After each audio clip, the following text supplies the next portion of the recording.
Welcome everybody to Agent Search 101. This is going to be part of the Gray House Literary Agency educational video series. This is an opportunity to give you a chance to learn a little bit about how you track down an agent, how you find an agent, whether or not you even need an agent. So there's a lot of different things that we're going to take a look at here. I would always encourage you, like I do on my blog, which is scottegan.blogspot.com, is to send me an email, send me a quick question.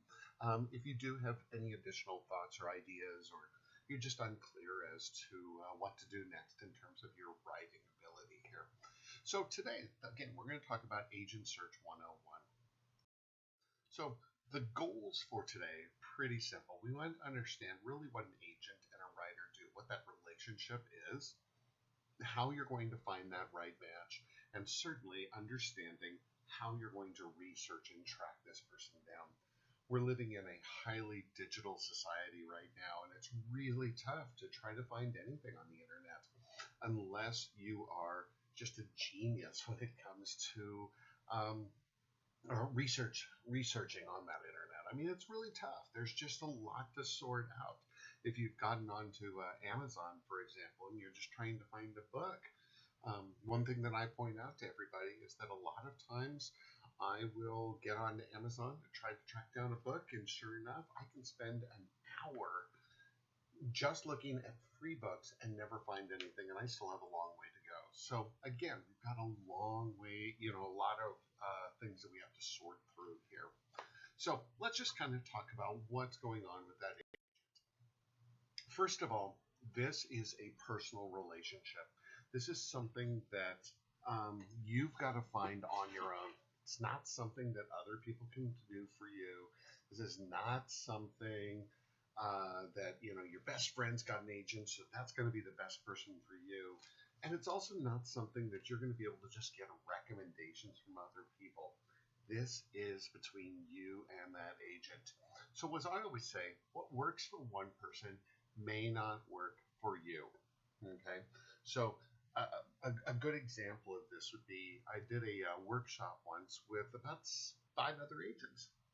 It was a great workshop, but the one thing that we all pointed out to everybody who was in the audience is that while we all respect each other's beliefs, while we all like what everybody does, if we each had to say, would one of these people work for you as an agent, or would all of you?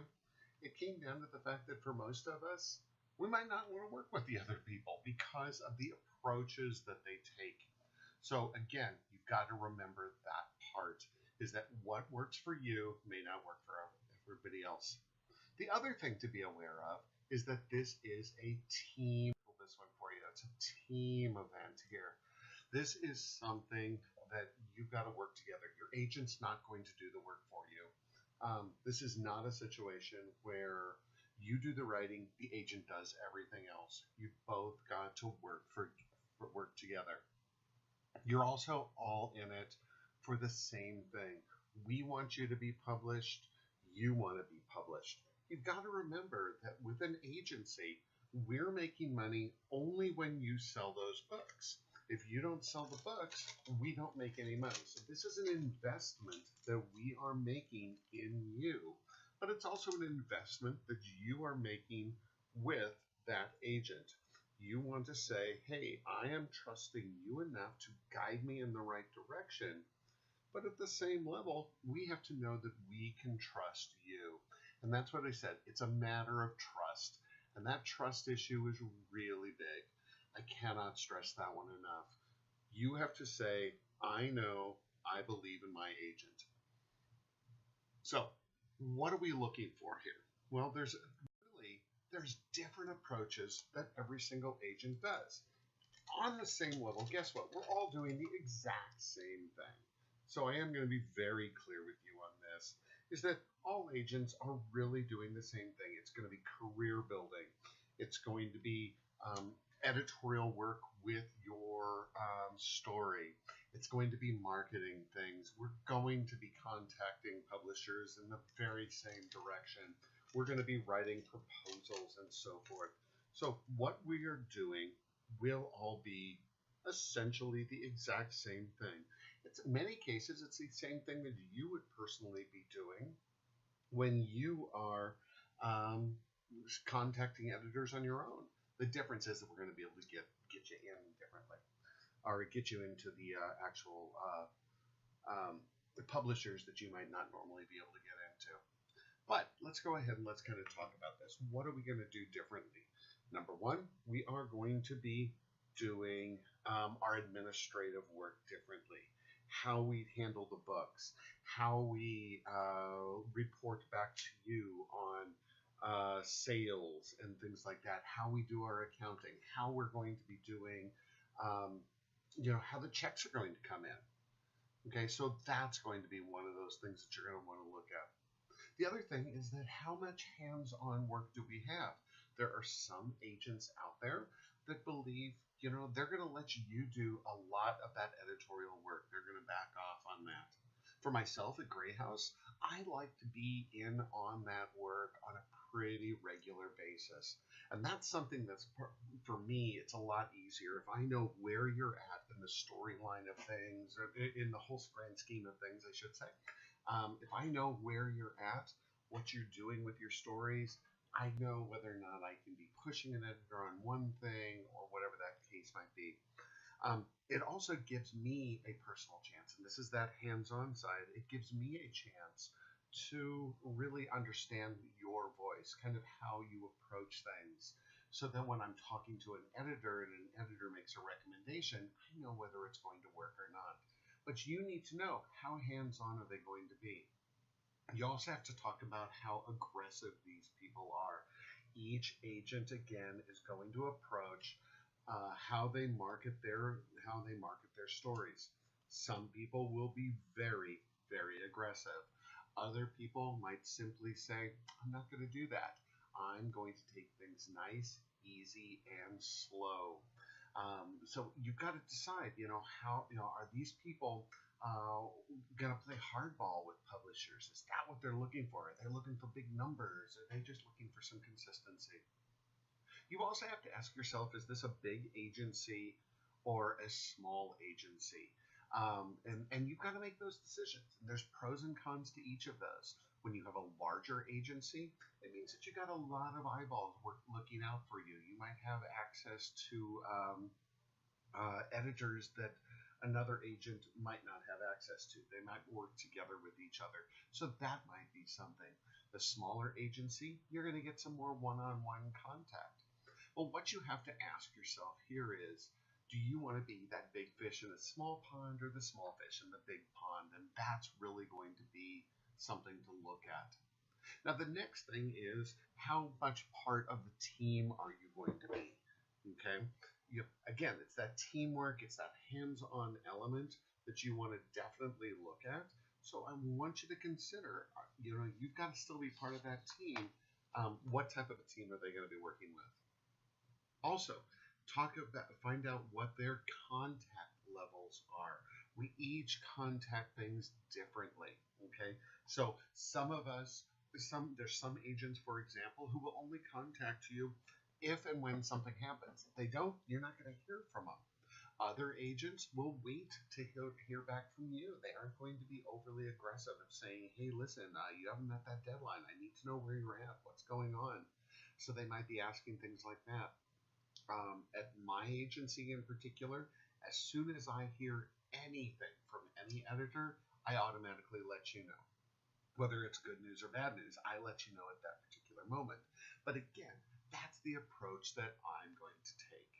So, what are you going to look for? Since we're all looking at all these things differently, what are you going to look for in terms of that agent? Well, I want you to first of all look at what their reputation is. What do we know of this person?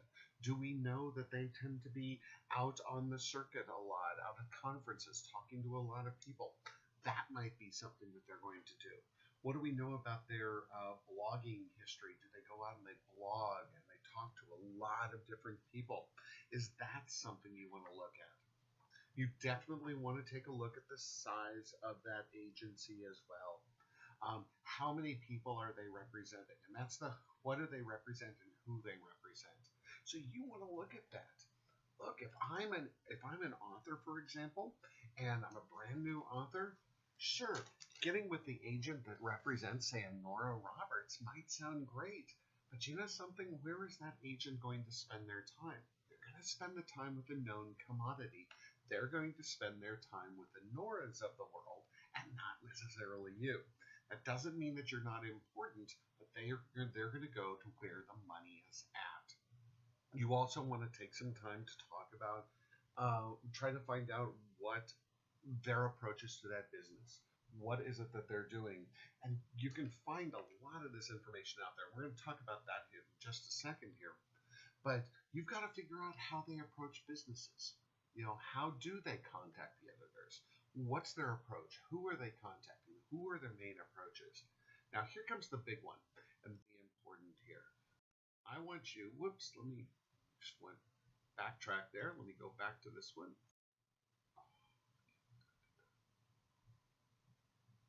Well, let's just go ahead and keep moving. I'm not sure exactly what happened there. Kind of bumped you ahead one additional thing, but I think you're going to get the idea. So anyway, where were we now? Oh, we were going to talk about personality. That was, I hit the wrong button here on the side. Sorry.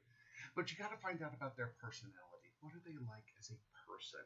Okay. This is not just somebody who works in a contracts department.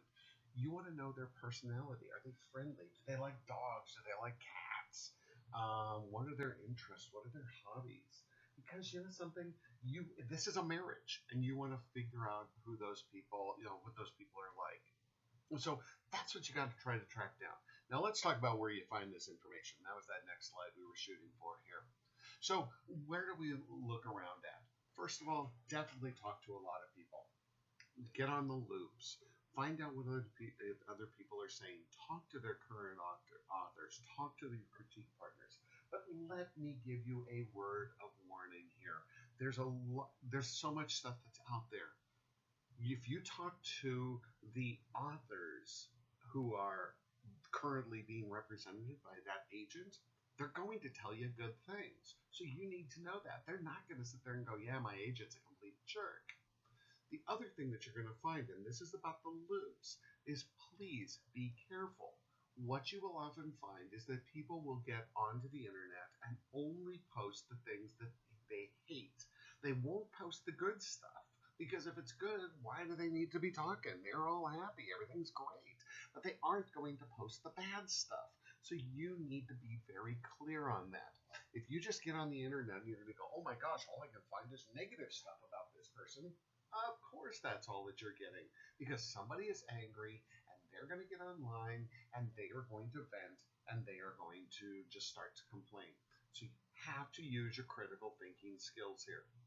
Again, talk to the current authors. Find out, you know, hey, how they sell your first book? There's things like that. Talk to them and things like whatever that might be.